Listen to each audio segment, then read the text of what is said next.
Bonjour à tous et bienvenue sur les astuces de Margot. Et si tu pouvais te coucher chaque soir avec le sourire aux lèvres, satisfait de ta journée, de ta vie, et si tu pouvais être heureux, tout simplement. Oui, même quand ta journée elle était pas tip top. Est-ce que ça serait pas ça l'objectif de vie ultime ? Pour être heureux, il y a plein de choses qui peuvent aider. Moi je vais te partager mes petits conseils, mes trucs et astuces.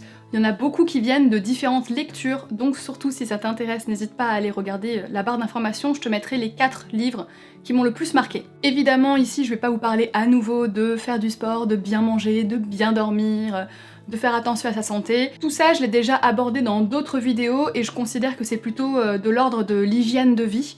Là, aujourd'hui, ce que je voulais, c'était vous partager des astuces, des clés, des petits conseils sur des choses de la vie de tous les jours que tout le monde peut faire. Et vraiment, il n'y a aucune contre-indication par rapport à votre santé ou quoi que ce soit. Vraiment, tout le monde peut le faire et devrait d'ailleurs essayer de le faire parce que ça peut vraiment vous changer la vie. Du coup, rien ne vous empêche de tester chacun des 10 points que je vais vous recommander de faire.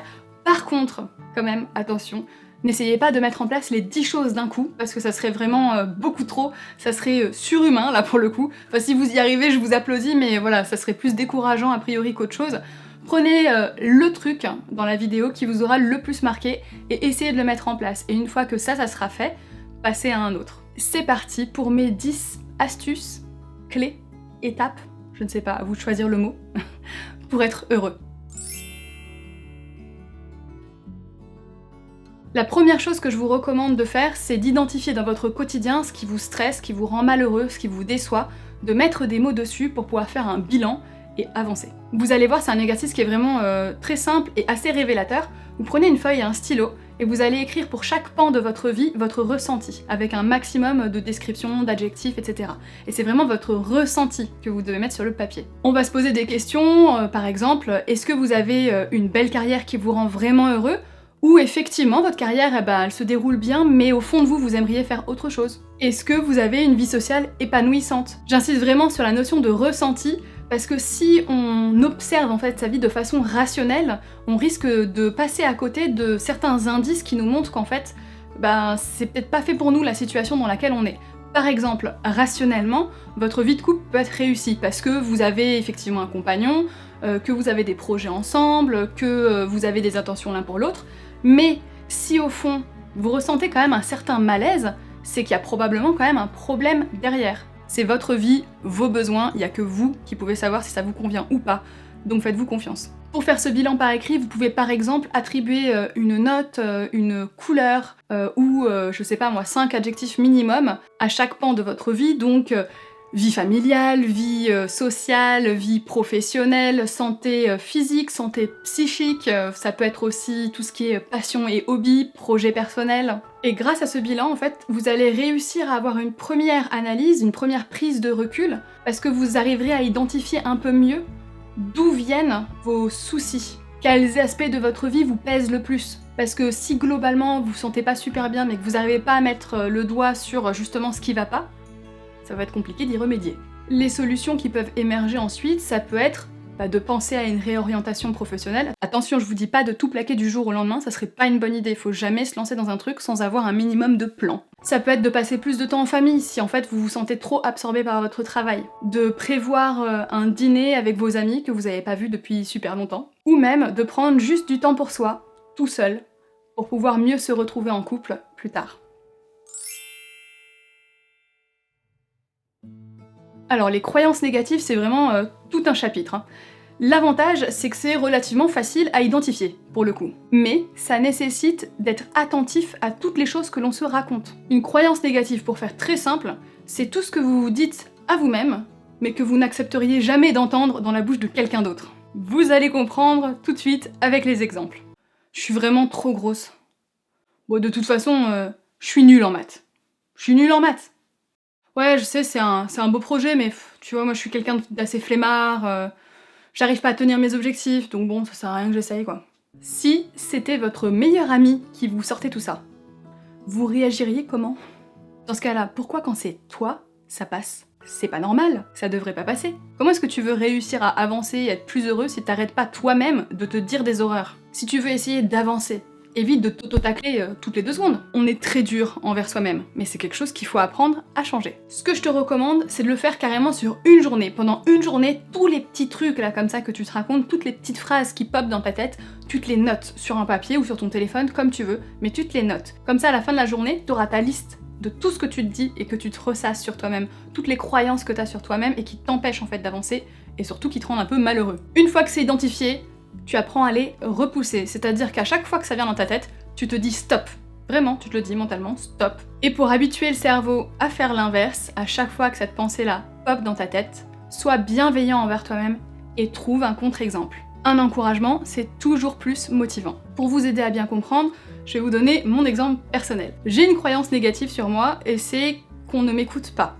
Qu'on m'écoute jamais même. Si je prends 2 secondes le temps d'y réfléchir et que je prends un peu de recul, vous êtes quand même actuellement des centaines de milliers, littéralement, à prendre un peu de temps pour regarder mes vidéos et donc écouter mes conseils. Clairement, très clairement, je me trompe si on part de ce principe-là. Cette croyance négative, elle a un impact réel sur ma vie parce que je la réalise en parlant trop vite et pas assez fort. Et donc forcément, on m'entend moins bien. Ce qui ne veut pas dire qu'on ne m'écouterait pas si j'en donnais l'occasion aux autres. Identifier ces croyances négatives et trouver des contre-exemples, ça permet de sortir de vieux schémas. Bah oui, si tu te répètes à longueur de journée que de toute façon t'es quelqu'un de flemmard, t'as jamais été super motivé, tu risques pas soudainement de te lever le matin et d'être super pumped up à l'idée de travailler. On est d'accord.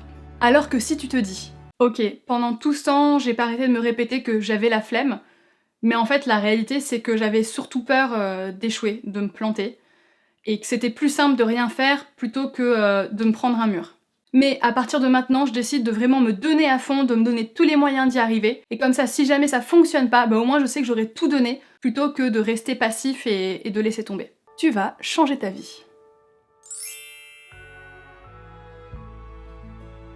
Être dans l'instant, c'est prendre le temps d'être dans le présent, de l'apprécier aussi. Donc, ça veut dire couper son téléphone, se poser tranquillement ou aller marcher, prendre le temps de regarder par la fenêtre, de sourire, de savourer chaque minute qui passe, où que vous soyez, avec qui que vous soyez, quoi que vous fassiez, parce qu'elle ne reviendra jamais. Prenez aussi de temps en temps du recul. Par exemple, entre amis, sortez 2 secondes de la conversation, observez un petit peu les gens autour de vous, les sourires, les rires, les échanges. Ressentez tout ce que ça vous apporte d'être entouré de ces personnes que vous aimez, soyez reconnaissant de les avoir dans votre vie. Être dans le présent, ça veut aussi dire arrêter d'angoisser à tout bout de champ sur le futur à venir et sur les erreurs du passé. Ça avance à rien et même au contraire, ça risque de vous bloquer.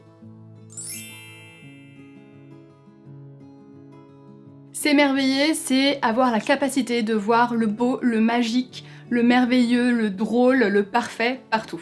Alors oui, c'est pas simple, c'est une vraie gymnastique de l'esprit, mais l'avantage c'est que c'est une habitude en fait à prendre. Une fois que votre cerveau aura commencé, vous allez distinguer de plus en plus de choses comme ça merveilleuses dans votre quotidien. Et oui, j'ai vraiment dit dans votre quotidien. Ça peut être aussi tout simplement dans la nature, hein. Le chant d'un oiseau, une petite goutte de rosée sur le pétale d'une fleur, un couple âgé qui se tient la main dans la rue parce que juste c'est trop mignon et on est d'accord, ou un magnifique coucher de soleil. Quand on est enfant, c'est une capacité qu'on a, on s'émerveille de tout, tout le temps.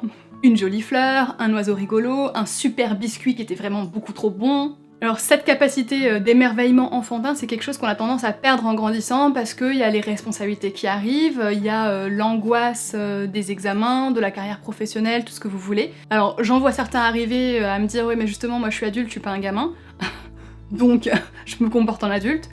Certes, mais être adulte et responsable n'empêche pas d'apprécier les choses à leur juste valeur. On n'a qu'une seule vie, autant qu'elle soit merveilleuse.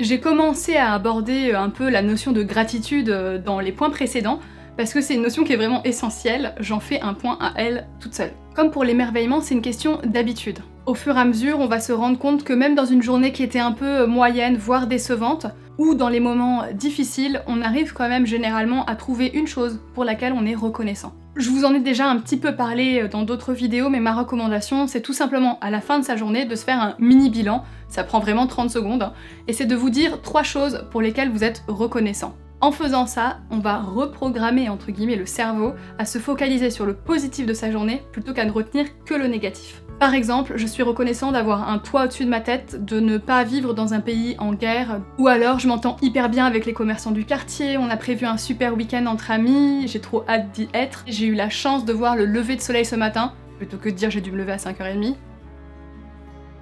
Tu vois, on reprogramme. Rendre service aux autres. Tout simplement parce que se sentir utile, ça fait vachement du bien. Donc en fait, vous êtes généreux et en même temps super égoïste. Ce point, il est hyper simple, hein. En fait, il y a plein de choses que vous pouvez faire au quotidien pour aider. Donc ne vous privez pas, ça peut être juste de prêter une oreille attentive à quelqu'un qui en a besoin, aider une personne âgée à traverser la rue, récupérer, je sais pas moi, quelque chose en hauteur dans un magasin pour une personne qui n'est pas assez grande, ça peut être vraiment plein de choses.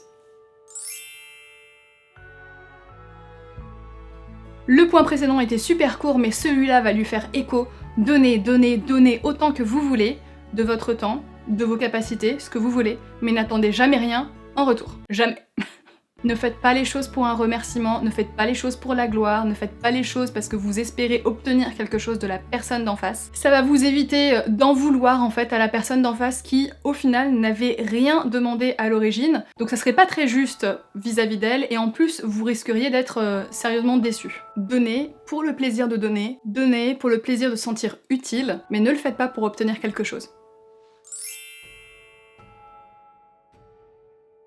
Évitez au maximum de juger les autres, qu'ils soient connus ou inconnus, hein, parce qu'on a souvent des pensées négatives, on se met à critiquer un peu tout le monde et n'importe quoi. Et ne pas juger les autres, c'est valable aussi quand on nous fait de la peine. La méchanceté, ça cache souvent un mal-être de la personne. Donc le prenez pas personnellement, même si ça vous fait de la peine, ce sont des mots qui sont durs à entendre.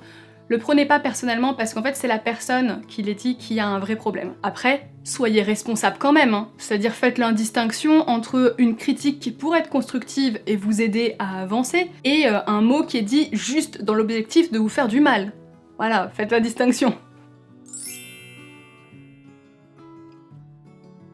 Essayez au maximum, quand quelque chose ne s'est pas fait, alors que vous étiez prêt, que vous aviez vraiment bossé, de vous dire qu'en fait c'était pas pour vous, ou c'était pas encore le moment. Cette notion-là, elle a un nom, hein, ça s'appelle le lâcher prise. Ce qu'il faut surtout que vous reteniez, c'est que ça sert à rien de ressasser le passé, parce que de toute façon on ne peut pas le changer, et on a vraiment de prise que sur le présent. Et oui, c'est valable aussi pour tout ce qui est traumatisme. Évidemment, c'est pas facile de voir le positif quand on traverse une maladie, un accident, un décès, un licenciement, mais dans le petit manuel de navigation pour l'âme de Sabrina Philippe, qui est également listé en barre d'informations, il y a une phrase qui résume très très bien ma pensée, donc du coup je vais la citer, ça sera beaucoup plus simple. Il nous oblige à modifier complètement notre trajectoire et parfois à arrêter un mouvement nocif que nous ne parvenions pas à stopper. Il nous oblige à écouter, à envisager notre vie autrement. Ce sont des séismes qui souvent permettent un recentrage sur la finalité de notre présence sur Terre. Notez ce qui vous a secoué, tous les moments sombres de votre vie et essayez d'en retirer du positif, voir comment ça a impacté votre vie. Regardez comment un traumatisme vous a poussé à arrêter de fumer, à vous mettre au sport, à changer de profession, à reprendre vos études. Une rupture amoureuse par exemple, ça peut vraiment être vécu comme un échec, une perte de temps, une énorme déception, une trahison amoureuse, mais probablement que dans quelques années ou dans quelques mois, vous allez vous rendre compte que c'était pour le mieux, parce que ça vous a permis de rencontrer quelqu'un d'autre qui vous correspond beaucoup plus. Ou alors ça va vous permettre de prendre du recul sur cette relation que vous aviez complètement idéalisée, et de vous rendre compte que vous étiez en train de vous oublier, de renoncer à des rêves. Oui, je suis vraiment en train de dire qu'un jour tu seras peut-être reconnaissant de t'être fait larguer.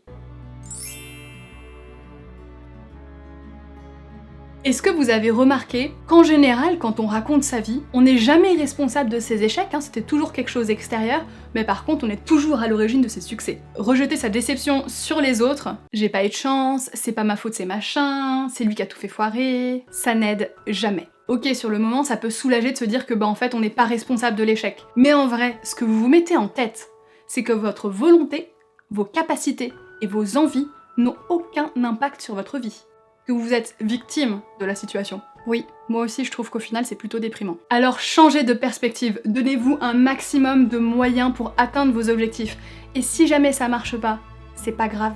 Vous aurez tout donné et vous pouvez toujours réessayer plus tard. Parce que dans la vie, il n'y a pas d'échec tant qu'on continue d'essayer. J'espère qu'une de ces notions vous a tapé dans l'œil et que vous allez essayer de la mettre en place. Si jamais c'est le cas, n'hésitez pas à me dire laquelle. Vous me le dites en commentaire.